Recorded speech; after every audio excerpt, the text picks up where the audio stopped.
We're going to repeat our demo with the play editor, but now with the Avalanche chain. So we're going to the play editor again. And we double check over here that we are indeed on the Avalanche chain, so that's correct. We can publish the contract again. Confirm it. And you can see it reacts a little bit faster. We're going to set a different value over here.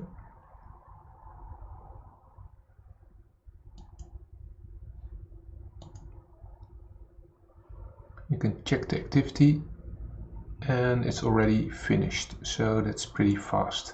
Sometimes it takes a little bit slower, up to 10 seconds, but sometimes it's pretty fast.